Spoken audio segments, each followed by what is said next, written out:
quarterback. Oh, there's a goal. At least I thought he was gonna until he blew it. How about them Cowboys? Earl Thomas has been dying to be in Dallas for about a year and a half now, so you're a shoo-in for him. He went to Baltimore. Well, this is going as bad as Jason Witten's broadcasting career. Speaking of which, it's gotten so bad that he'll have more dignity trotting his worn-out body back onto the field with the boys again. Enjoy your depressing season. Jason Garrett is still on the hot seat despite the rare playoff win. The world claps in shock. They reward such clapping by franchise tagging DeMarcus Lawrence again. He is unsurprisingly pissed about this revelation. The only clapping will be towards Jerry's head, if he even shows up at all. Despite some moves, Philadelphia mourns a great loss. The Big Dick Nick era has officially ended. Former Lord and Savior Carson Wentz retakes the reins with a few new pieces to play with. Returning home after being exiled by Emperor Kelly, Deshaun Jackson is looking to remain a decent deep threat. They even got Jason Kelce and Jason Peters back. Better than being joined by Malik Jackson and Andrew Sendejo instead of trying to beat them, right? If Wentz returns to form, you'll be good.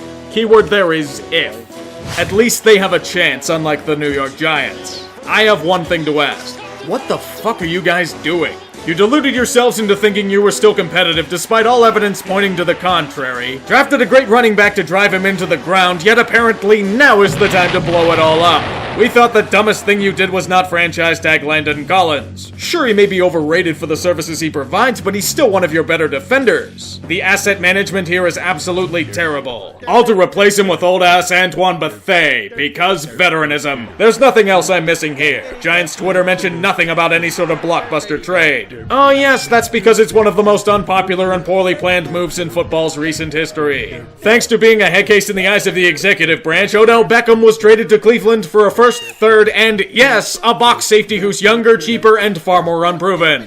The whole thing screams poor optics. Is there a chance that OBJ becomes a cancer in the style of Antonio Brown? Of course. My question is, if you thought this, then why the fuck did you give him a massive extension less than 9 months earlier? OBJ didn't start his antics overnight. You knew damn well what he was when you put pen to paper. So now not only did you sell him in embarrassing fashion, you also get a wonderful parting gift. $16 million in dead cap.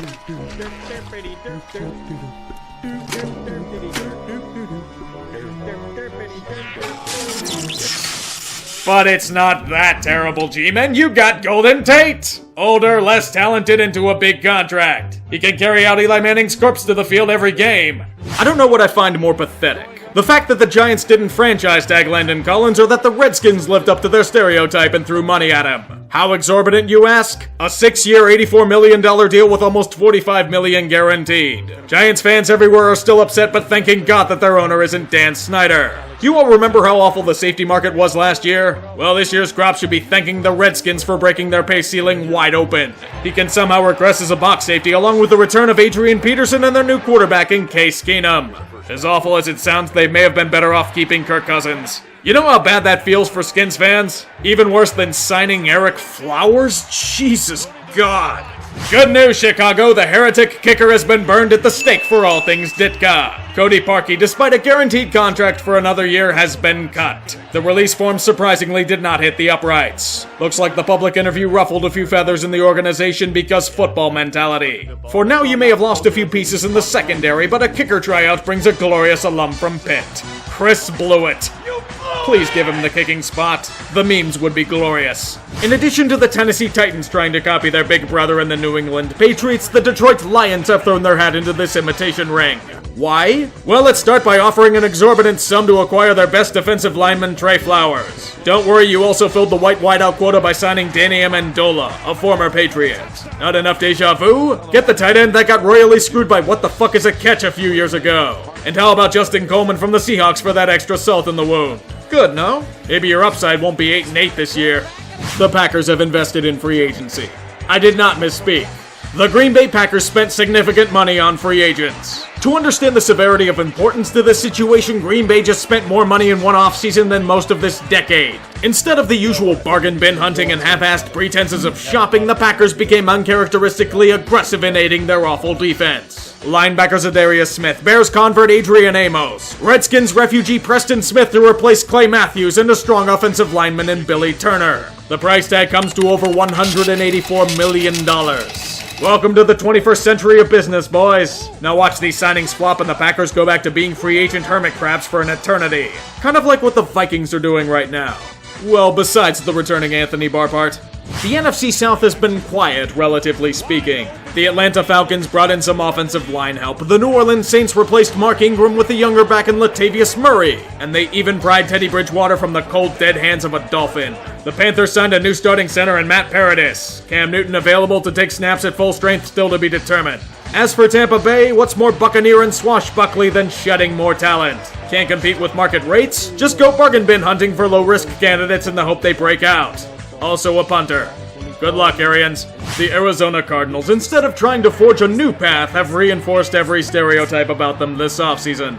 They got a new member for their retirement home in Terrell Suggs. He's coming home weather beaten and with a gimp knee, but that Sun Devil nostalgia. They filled the injury-prone checkbox with an oft-injured Eagle and Jordan Hicks, also to decent money. Arizona even went after more former Steelers by acquiring the, yes, often injured tackle Marcus Gilbert. Now for the trend chasing and poor asset management, and they're good to go.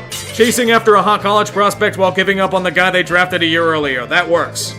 The Rams may have lost a good deal of talent this offseason, but they will do everything in their power to get to the Super Bowl again. Here's a grizzled vet in Eric Weddle to replace a few guys you lost. Just don't mention anything about Todd Gurley's arthritis. It's a bit of a sore subject for them. I have an idea that could help. The fumbling arms of Blake Bortles. Wait, that isn't good. Rectify this by getting even older with Clay Matthews. I can already hear the roughing the passer calls in the distance. Is Seattle doing anything besides pissing off more of their key players? Let's just ignore keeping KJ Wright and the Jason Myers signing for a second. There may be trouble brewing with Frank Clark. He's been franchise tagged, and it's pretty easy to tell he's not happy about it. It's only enough so that he says he won't play without a new contract. Sure, it's $17.1 million for a season, but everyone is chasing that illustrious, guaranteed money these days. Plus the whole Earl Thomas thing. I don't know what else there could be. Now we'll have two middle fingers directed at the Seahawks bench. San Francisco, however, they're beginning round 2 of their spending spree. There's a lot of cap space to play with and a shot at an excellent edge rusher in the draft. This trip to the supermarket brings us a Quan Alexander who hopefully won't miss tackles like they missed Jimmy G last year, situational back Tevin Coleman, and a very talented yet fragile Jason Verrett. They even went to the trade block to pick up a D Ford and hand him an extension for the trouble. No, only if the car ride home doesn't break everything like it did last year. That'd be a good thing. So yeah, free agency. And there are still some decent names on the market. Spend it while you got it, kids.